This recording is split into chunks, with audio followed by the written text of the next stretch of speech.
Hello friend, स्वागत है आप सभी का हमारे इस यूट्यूब चैनल मेजर टारगेट पर। तो दोस्तों, आज के इस वीडियो में हम लोग क्लास 10 के साइंस का एक मॉडल पेपर को सॉल्व करेंगे, जो आपके बिहार बोर्ड के फाइनल मैट्रिक बोर्ड परीक्षा का यह मॉडल पेपर है। और इस मॉडल पेपर में हम लोग 50 अति महत्वपूर्ण ऑब्जेक्टिव क्वेश्चंस को सेलेक्ट किए हैं।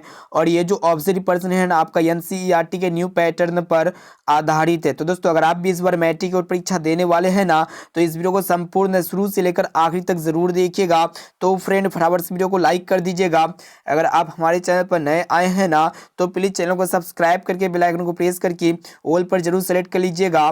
तो आइए शुरू करते हैं यहाँ पे आज के पहले नंबर प्रश्न से, जो कि काफी महत्वपूर्ण है। देखिएगा कि सूर्य तथा अन्य तारों की विशाल ऊर्जा के स्रोत है। ऑप्शन ए में आपका दिया हुआ नाभिक के संलयन या फिर नाभिक के विखंडन, और ऑप्शन सी में आपका दिया दोनों या फिर इनमें से कोई नहीं। तो दोस्तों, सूर्य तथा अन्य तारों की विशाल ऊर्जा का स्रोत जो है ना, नाभिक के संलयन है, जो कि यहाँ पर हमारा ऑप्शन ए जो है ना, बिल्कुल सही उत्तर हो जाएगा। और दोस्तों, तारे क्यों टिमटिमाते हैं? तो दोस्तों, तारे जो है ना, प्रकाश के अपवर्तन के कारण टिमटिमाते हैं। अब आइए फ्रेंड, देखते हैं यहाँ पे दूसरा प्रश्न, जो कि काफी महत्वपूर्ण है। क्या करा है कि इनमें से कौन दर्पण सूत्र है मोस्ट इंपोर्टेंट? ऑप्शन ए में आपका दिया हुआ 1/v प्लस 1/u बराबर 1/f, और ऑप्शन बी में आपका दिया हुआ 1/v प्लस माइनस 1/u बराबर 1/f, और ऑप्शन सी में आपका दिया 1/v प्लस u/1 बराबर 1/f, और ऑप्शन डी में आपका दिया v/1 प्लस 1/u बराबर 1/f। तो दोस्तों, जो दर्पण यानी कि जो मिरर फॉर्मूला होता है ना, 1/v प्लस 1/u बराबर 1/f होता है, जो कि यहाँ पे मेरा ऑप्शन नंबर ए जो है ना, बिल्कुल से उत्तर हो जाएगा। और दोस्तों, लेंस सूत्र जो होता है ना, 1/v माइनस 1/u बराबर 1/f होता है। साथ में इसे भी आप लोग को याद रखना है। अब आइए फ्रेंड, देखते हैं यहाँ पे तीसरा प्रश्न, जो कि काफी महत्वपूर्ण है। क्या कराए कि टिंडल का प्रभाव देखा जा सकता है? ऑप्शन ए में आपका दिया जंगल में, या फिर बाजार में, या फिर खेतों में, और ऑप्शन डी में आपका दिया इनमें से सभी। दोस्तों, टिंडल का प्रभाव जो है ना, जंगलों में देखा जा सकता है, जो कि यहाँ पे मेरा ऑप्शन नंबर ए जो है ना, बिल्कुल से उत्तर हो जाएगा। अब देखिए यहाँ पे 4 नंबर प्रश्न क्या कराए कि तारों के टिमटिमाने की व्याख्या किस सिद्धांत पर आधारित है? ऑप्शन ए में आपका दिया हुआ है अपवर्तन का सिद्धांत, या फिर प्रकीर्णन का सिद्धांत, या फिर वर्ण विक्षेपण का सिद्धांत, और ऑप्शन डी में आपका दिया हुआ इनमें से कोई नहीं। तो दोस्तों, तारे जो है ना, तारे का जो टिमटिमाने की जो व्याख्या होता है ना, ये प्रकाश के अपवर्तन के सिद्धांत पर आधारित होता है, जो कि यहाँ पर ऑप्शन नंबर ए जो है ना, बिल्कुल से उत्तर हो जाएगा। अब आइए फ्रेंड, देखते हैं यहाँ पे 5 नंबर प्रश्न को देखिएगा, जो कि काफी महत्वपूर्ण है कि सामान्य नेत्र के रेटिना पर बनने वाला प्रतिबिंब होता है। ऑप्शन ए में आपका दिया हुआ है आभासी और सीधा, और ऑप्शन बी में आपका दिया हुआ वास्तविक और सीधा, और ऑप्शन सी में आपका दिया हुआ है वास्तविक और उल्टा, और ऑप्शन डी में आपका दिया हुआ है आभासी और सीधा। तो दोस्तों, सामान्य नेत्र के रेटिना पर जो बनने वाला प्रतिबिंब होता है ना, वास्तविक और छोटा, और वस्तु से जो है ना बहुत ही छोटा प्रतिबिंब बनता है, वास्तविक और उल्टा। ठीक है, यहाँ पे हमारा ऑप्शन नंबर सी जो है ना, बिल्कुल से उत्तर हो जाएगा। तो दोस्तों, आज के इस वीडियो में हम लोग जो है ना, एक मॉडल पेपर को हल कर रहे हैं, और इस मॉडल पेपर में हम लोग 50 मोस्ट इंपोर्टेंट वस्तुनिष्ठ ऑब्जेक्टिव क्वेश्चंस को देख रहे हैं, जो आपके फाइनल मैट्रिक बोर्ड परीक्षा में ये 50% में से बहुत सारे प्रश्न हूबहू देखने को मिलेगा। और दोस्तों, ये 50% में से अगर आपको जो भी प्रश्न अगर याद ना होना, तो उस प्रश्न को अपने नोटबुक में नोट कर लीजिएगा, और उसे आप लोग जरूर याद कर लीजिएगा। और दोस्तों, हमारे चैनल पर नए आए हैं ना, तो प्लीज चैनल को सब्सक्राइब जरूर कर लीजिएगा, और साथ में बेल आइकन मिलेगा, उस बेल आइकन को प्रेस करके ऑल पर जरूर सेलेक्ट कर लीजिएगा। और दोस्तों, इस वीडियो को लाइक जरूर कर लीजिएगा। अब आइए फ्रेंड, देखते हैं यहाँ पे 6 नंबर प्रश्न, जो कि काफी महत्वपूर्ण है कि किसी बल्ब से 1 मिनट में 120 कूलम्ब आवेश प्रभावित हो रहा है, तो विद्युत धारा का मान होगा। ऑप्शन ए में आपका दिया हुआ 1 एम्पियर, या फिर 2 एम्पियर, या फिर 3 एम्पियर, और ऑप्शन डी में आपका दिया हुआ 4 एम्पियर। तो दोस्तों, आप लोगों को पता होगा, जो इलेक्ट्रिक करंट यानी कि जो आई बराबर फॉर्मूला होता है ना, Q/T होता है, तो इसी फॉर्मूला के अकॉर्डिंग इसको हम लोग सोल्व करेंगे। और दोस्तों, यहाँ पे Q यानी कि आवेश जो है ना, 120 कूलम्ब दिया हुआ है, और दोस्तों T यानी कि टाइम जो होता है ना, सेकंड में होता है, इसका ऐसा मात्रक यहाँ पे 1 मिनट में 60 सेकंड हो जाएगा। जब इसको हम लोग भाग करेंगे, तो 60 × 120 हो जाएगा। और दोस्तों, विद्युत धारा की ऐसा मात्रक क्या होता है? एम्पियर होता है, यानी कि यहाँ पे हमारा ऑप्शन नंबर बी जो है ना, बिल्कुल से उत्तर हो जाएगा 2 एम्पियर। अब आइए फ्रेंड, देखते हैं यहाँ पे 7 नंबर प्रश्न, जो कि काफी महत्वपूर्ण है। क्या कराए कि किस उपकरण में धन यानी कि प्लस और ऋण यानी कि माइनस का चिन्ह नहीं होता है? ऑप्शन ए में आपका दिया हुआ है अमीटर में, या फिर वोल्ट मीटर में, और ऑप्शन सी में आपका दिया कुंडली में, या फिर विद्युत सेल में। तो दोस्तों, आप लोग को बता देते हैं, जो कॉइल होता है यानी कि कुंडली होता है ना, इसमें ना तो धन का चिन्ह होता है और ना ही ऋण का चिन्ह होता है। यहाँ पे हमारा ऑप्शन नंबर सी जो है ना, बिल्कुल से उत्तर हो जाएगा। अब आइए फ्रेंड देखते हैं यहाँ पे 8 नंबर प्रश्न को देखिएगा, जो कि काफी महत्वपूर्ण है। क्या करा है कि लघु पतन के समय परिपथ में विद्युत धारा का मान होगा। ऑप्शन ए में आपका दिया हुआ बहुत अधिक या फिर बहुत कम या फिर 3 एम्पियर, और ऑप्शन डी में आपका दिया हुआ 4 एम्पियर। तो दोस्तों जब भी शॉर्ट सर्किट होता है तो उस समय जो इलेक्ट्रिक सर्किट में जो इलेक्ट्रिक करंट का वैल्यूज होता है ना बहुत अधिक होता है, जो कि यहाँ पे ऑप्शन नंबर ए जो है ना बिल्कुल से उत्तर हो जाएगा। ये भी प्रश्न जो है ना बहुत इंपॉर्टेंट है। अब आइए फ्रेंड देखते हैं यहाँ पे 9 नंबर प्रश्न को देखिएगा। क्या करा है कि विद्युत चुंबकीय प्रेरण की खोज किसने की थी। ऑप्शन ए में आपका दिया फैराडे ने, या फिर मैक्सवेल ने, या फिर एम्पियर ने, और ऑप्शन डी में आपका दिया हुआ है फ्लेमिंग ने। तो दोस्तों विद्युत चुंबकीय प्रेरण की खोज जो है ना फैराडे ने की थी, जो कि यहाँ पे हमारा ऑप्शन नंबर ए जो है ना बिल्कुल से उत्तर हो जाएगा। अब आइए फ्रेंड देखते हैं यहाँ पे 10 नंबर प्रश्न को देखिएगा, जो कि काफी महत्वपूर्ण है। क्या करा है कि एक उत्तल लेंस होता है, बहुत इंपॉर्टेंट है। ऑप्शन ए में आपका दिया हुआ है सभी जगह समान मोटाई का, या फिर बीच की अपेक्षा किनारों पर मोटा, या फिर किनारों की अपेक्षा बीच में मोटा, और ऑप्शन डी में आपका दिया इनमें से कोई नहीं। तो दोस्तों जो उत्तल लेंस होता है ना ये क्या होता है कि किनारों की अपेक्षा बीच में मोटा होता है, जो कि यहाँ पे ऑप्शन नंबर सी जो है ना बिल्कुल से उत्तर हो जाएगा। तो दोस्तों अभी तक वीडियो को लाइक नहीं किया ना तो प्लीज दोस्तों वीडियो को लाइक जरूर कर लीजिएगा, और दोस्तों चैनल पर नए आए हैं ना तो प्लीज चैनल को सब्सक्राइब जरूर कर लीजिएगा। और दोस्तों क्लास 10 के सभी विषय के ऑब्जेक्टिव क्वेश्चंस का सेंटर परीक्षा में जो आने वाला क्वेश्चन है ना सभी का आंसर की देखना चाहते हैं तो हमारे वेबसाइट में दिए गए लिंक पे जरूर क्लिक कीजिएगा। इसी वीडियो के डिस्क्रिप्शन बॉक्स में आपको जो है ना हमारे वेबसाइट का लिंक मिल जाएगा, ठीक है। अब आइए फ्रेंड देखते हैं आप पे 11 नंबर प्रश्न, जो कि काफी महत्वपूर्ण है। देखिएगा क्या कराए कि अवतल लेंस का आवर्धन यानी कि एम बराबर होता है। ऑप्शन ए में आपका दिया हुआ यू बटे भी, या फिर यू भी, और ऑप्शन सी में आपका दिया हुआ यू प्लस भी, और ऑप्शन डी में आपका दिया हुआ भी बटे यू। तो दोस्तों अवतल लेंस के लिए जो आवर्धन का जो मान होता है ना वो एम बराबर जो होता है भी बाई यू होता है, जो कि यहाँ पे हमारा ऑप्शन नंबर डी जो है ना बिल्कुल से उत्तर हो जाएगा। और दोस्तों आवर्धन का कोई ऐसा ही मात्रक नहीं होता है, यानी कि यह जो है ना यूनिट लेस है, अर्थात मात्रक विहीन राशि है। अब आइए फ्रेंड देखते हैं यहाँ पे 12 नंबर प्रश्न, जो कि काफी महत्वपूर्ण है। क्या कराए कि गोले दर्पण में फोकसांतर यानी कि एफ एवं वक्रता त्रिज्या यानी कि आर में क्या संबंध होता है। ऑप्शन ए में आपका दिया हुआ है आर बराबर 2f, या फिर एफ बराबर आर बाई आर, या फिर ऑप्शन सी में आपका दिया हुआ एफ बराबर टू बटे आर, या फिर आर बराबर एफ बाई 2। तो दोस्तों आप लोगों को पता होगा जो फोकस दूरी होता है ना वक्रता त्रिज्या की आधी होती है, तो यहाँ पे अगर हम लोग वक्रता त्रिज्या की बात करें तो आर बराबर क्या हो जाएगा 2f हो जाएगा। कहने का अर्थ है जो वक्रता त्रिज्या होगा ना फोकस दूरी की दोगुनी हो जाएगा। यहाँ पे हमारा ऑप्शन नंबर ए जो है ना बिल्कुल से उत्तर हो जाएगा। अब देखिए यहाँ पे 13 नंबर प्रश्न क्या कराए कि मानव नेत्र में क्या होता है। ऑप्शन ए में आपका दिया किसी प्रकार का लेंस नहीं होता है, या फिर अवतल लेंस होता है, या फिर उत्तल लेंस होता है, या फिर उत्तल दर्पण में होता है। तो दोस्तों आप लोग को बता देते हैं मानव नेत्र में जो है ना उत्तल लेंस होता है, जो कि यहाँ पे ऑप्शन नंबर सी जो है ना बिल्कुल से उत्तर हो जाएगा। अब आइए दोस्तों देखते हैं यहाँ पे 14 नंबर प्रश्न, जो कि काफी महत्वपूर्ण है। क्या कराए कि मानव नेत्र वस्तु का प्रतिबिंब निम्न में से किस भाग पर बनता है। बहुत इंपॉर्टेंट है, यानी कि मानव नेत्र के किसी भी वस्तु का प्रतिबिंब जो है ना कौन सा भाग में बनता है। ऑप्शन ए में आपका दिया कॉर्निया में, या फिर आइरिस में, या फिर रेटिना पे, या फिर पुतली में। तो दोस्तों किसी भी वस्तु का प्रतिबिंब मानव नेत्र के जो है ना रेटिना या फिर दृष्टि पटल में बनता है। यहाँ पे हमारा ऑप्शन नंबर सी जो है ना बिल्कुल से उत्तर हो जाएगा। ये भी प्रश्न जो है ना आपके फाइनल मैट्रिक बोर्ड परीक्षा के लिए बहुत इंपॉर्टेंट है। अब आइए दोस्तों देखते हैं यहाँ पे 15 नंबर प्रश्न को, जो काफी महत्वपूर्ण है। क्या कराएगी देखिएगा इंपॉर्टेंट प्रश्न है कि विद्युत जनित्र का सिद्धांत आधारित है। ऑप्शन ए में आपका दिया हुआ है विद्युत धारा के उसमें प्रभाव पर, या फिर प्रेरित विद्युत धारा पर, या फिर विद्युत चुंबकीय प्रेरण पर, या फिर प्रेरित चुंबकत्व पर। तो दोस्तों आप लोग को बता देते हैं जो विद्युत जनित्र का जो सिद्धांत आधारित होता है ना ये किस पे होता है। तो दोस्तों विद्युत जनित्र का जो सिद्धांत आधारित होता है विद्युत चुंबकीय प्रेरण पर आधारित होता है, जो कि यहाँ पे ऑप्शन नंबर सी जो है ना बिल्कुल से उत्तर हो जाएगा। तो दोस्तों आज के इस वीडियो में हम लोग जो है ना साइंस का यानी कि बिहार बोर्ड के फाइनल मैट्रिक बोर्ड परीक्षा के लिए एक मॉडल पेपर को हल कर रहे हैं, और इस मॉडल पेपर में हम लोग 50 मोस्ट इंपोर्टेंट ऑब्जेक्टिव क्वेश्चंस को देख रहे हैं, जो आपके फाइनल मैट्रिक बोर्ड परीक्षा में ये 50% में से बहुत सारे प्रश्न जो है ना हूबहू देखने को मिलेगा। और दोस्तों वीडियो को लाइक जरूर कर लीजिएगा। अब देखिए यहाँ पे 16 नंबर प्रश्न क्या कराए कि निम्न में से कौन बायोगैस ईंधन का स्रोत नहीं है। ऑप्शन ए में आपका दिया हुआ लकड़ी, या फिर गोबर गैस, या फिर नाभिकीय ऊर्जा, या फिर कोयला। तो दोस्तों ऐसे में तो जो बायोगैस ईंधन का स्रोत है ना लकड़ी है, गोबर गैस है और कोयला है, लेकिन नाभिकीय ऊर्जा जो है ना ये बायोगैस ईंधन का स्रोत नहीं है, जो कि यहाँ पे ऑप्शन नंबर सी जो है ना बिल्कुल से उत्तर हो जाएगा। अब आइए फ्रेंड देखते हैं यहाँ पे 17 नंबर प्रश्न जो कि काफी महत्वपूर्ण है। क्या करा है कि जीवाश्म ईंधन का उदाहरण है, बहुत इंपॉर्टेंट है। ऑप्शन ए में आपका देखो कोयला या फिर लकड़ी या फिर गोबर गैस या फिर ये सभी। तो दोस्तों जीवाश्म ईंधन का जो उदाहरण है ना, जो जीव जंतुओं से जो प्राप्त ईंधन होता है वो उसको हम लोग जीवाश्म ईंधन कहते हैं। जैसे कि कोयला पेड़ पौधे से प्राप्त होता है, लकड़ी पेड़ पौधे से प्राप्त होता है और गोबर गैस जो है ना जीव जंतुओं से प्राप्त होता है। तो ये सब जो है ना जीवाश्म ईंधन का उदाहरण है, जो कि यहाँ पे ऑप्शन डी जो है ना बिल्कुल से उत्तर हो जाएगा ये सभी। अब आइए फ्रेंड देखते हैं यहाँ पे 18 नंबर प्रश्न जो कि काफी महत्वपूर्ण है। क्या करा है कि जिस वस्तु से प्रकाश निकलता है उसे कहा जाता है।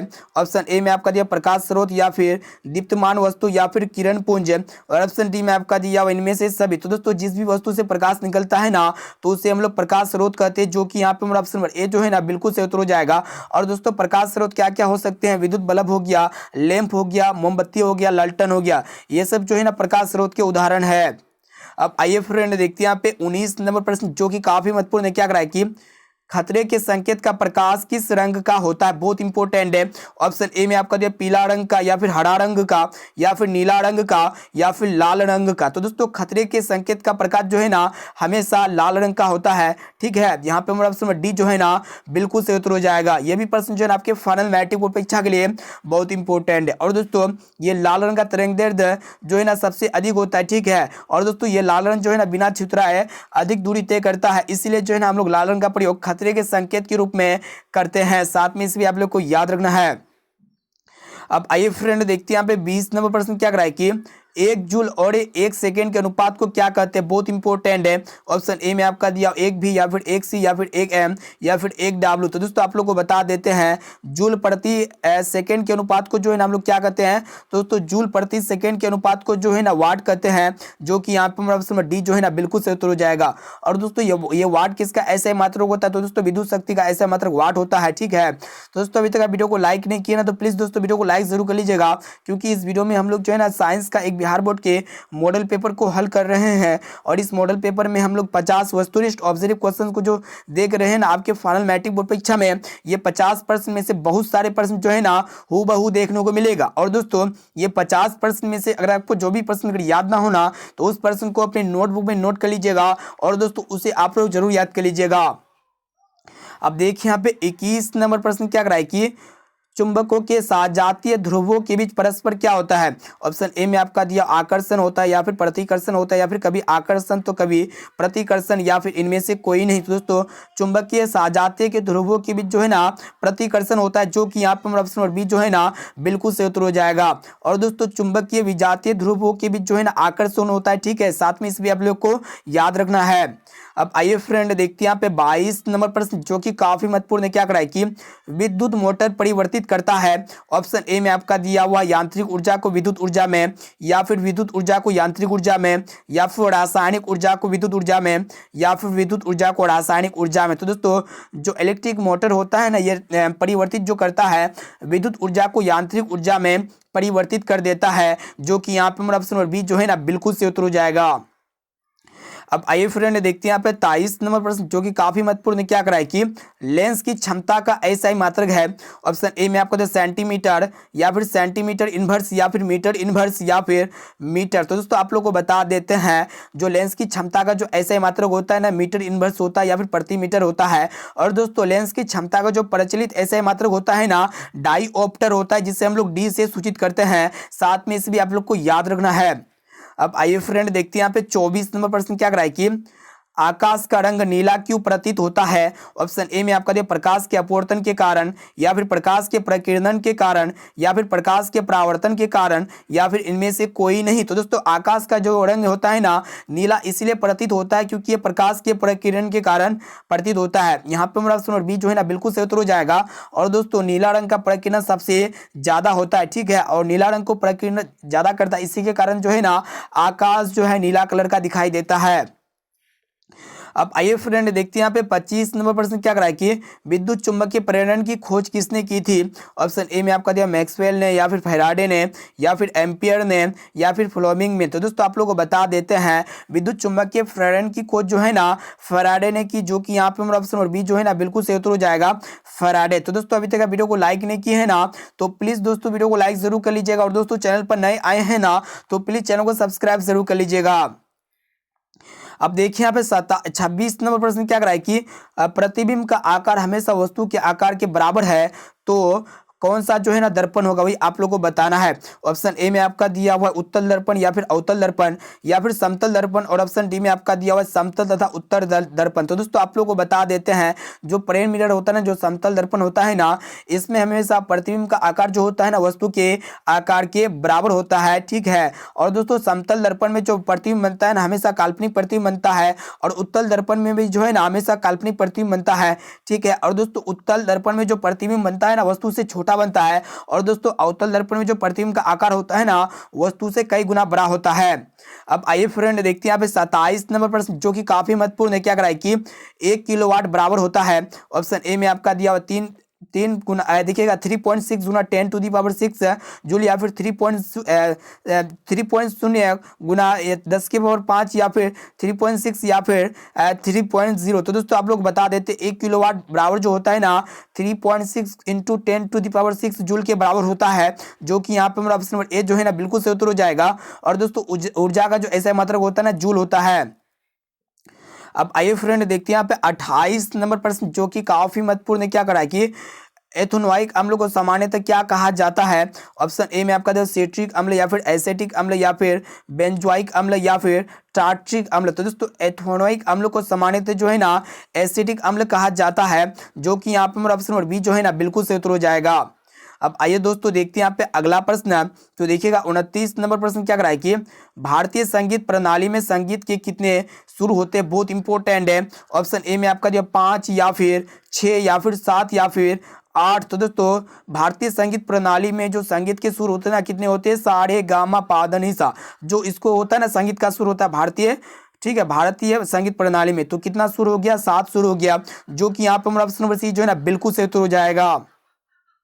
अब आइए दोस्तों देखते हैं यहाँ पे 30 नंबर प्रश्न जो कि काफी महत्वपूर्ण है। क्या कराए कि वायुरोधी बर्तनों में खाद्य सामग्री रखने में उपचयन की गति हो जाती है धीमी या फिर तीव्र या फिर बराबर, और ऑप्शन डी में आपका दिया हुआ अति तीव्र। तो दोस्तों वायुरोधी बर्तनों में खाद्य सामग्री रखने पर जो उपचयन की गति हो जाती है ना धीमी हो जाती है, यानी कि यहाँ पे स्लो हो जाती है। ऑप्शन नंबर ए जो है ना बिल्कुल सही उत्तर हो जाएगा। तो दोस्तों अभी तक वीडियो को लाइक नहीं किया ना तो प्लीज दोस्तों वीडियो को लाइक जरूर कर लीजिएगा, और दोस्तों चैनल पर नए आए हैं ना तो प्लीज चैनल को सब्सक्राइब जरूर कर लीजिएगा, और साथ में बेल आइकन मिलेगा उस बेल आइकन को प्रेस करके ऑल पर जरूर सेलेक्ट कर लीजिएगा, ताकि फ्यूचर में जब भी कोई लाइव क्लास हो तो आपको हमेशा नोटिफिकेशन मिलता रहे।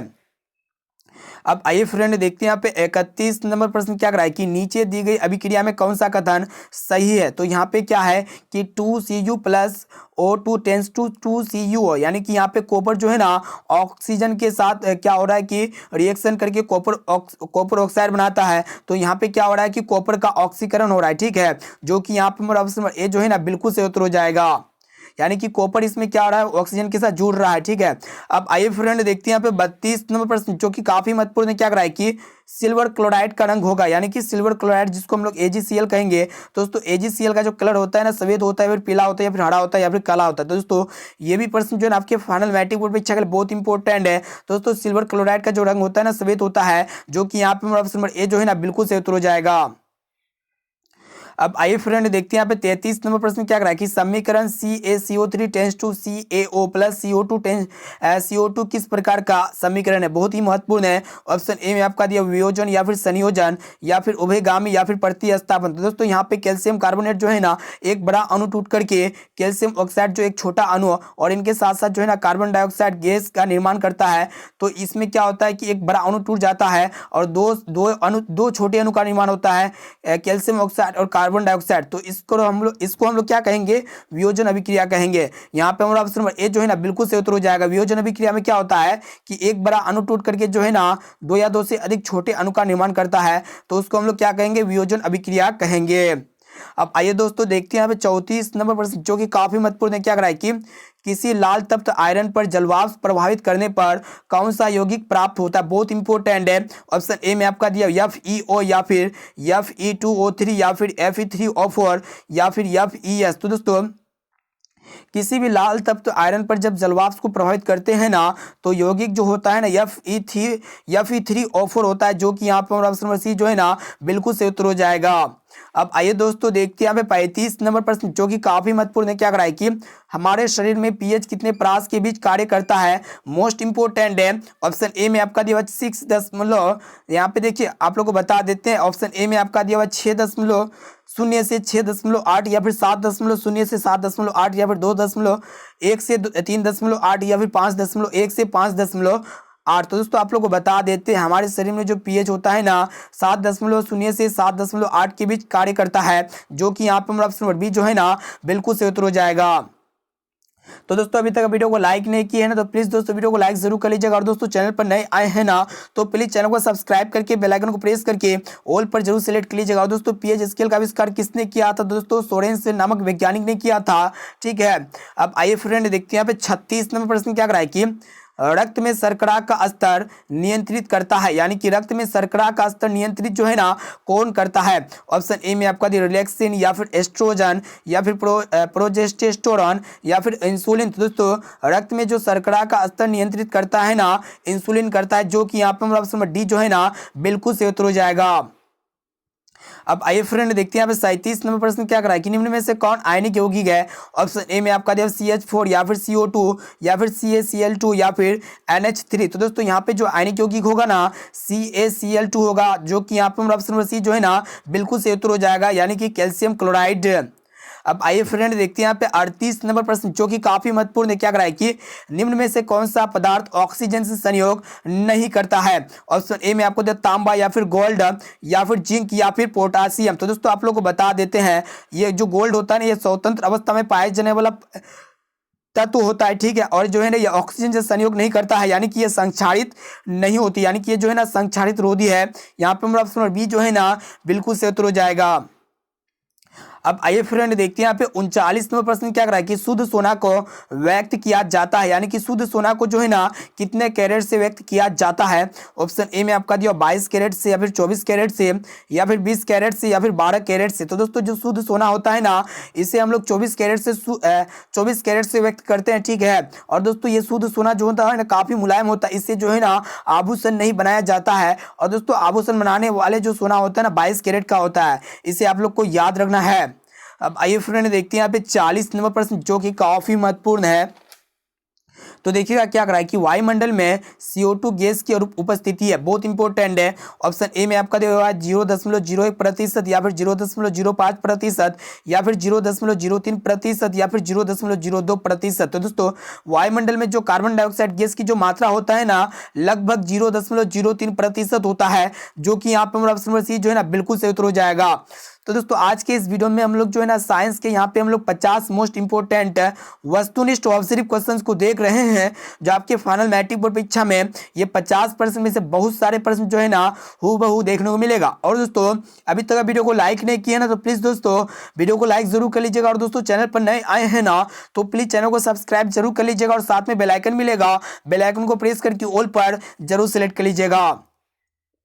अब देखिए यहाँ पे 41 नंबर प्रश्न जो कि काफी महत्वपूर्ण है। क्या कराए कि सल्फ्यूरिक अम्ल का अणुसूत्र होता है। ऑप्शन ए में आपका दिया हुआ है। तो देखिए यहाँ पे सल्फ्यूरिक अम्ल का जो अणुसूत्र होता है ना आप लोग को बता देते हैं H2SO4 होता है, जिसे हम लोग यहाँ पे जो है ना ऑप्शन और बी यहाँ पे बिल्कुल सही उत्तर हो जाएगा। ठीक है, और दोस्तों अम्लों का राजा जो है ना सल्फ्यूरिक अम्ल को ही कहा जाता है, साथ में इसे भी आप लोग को याद रखना है।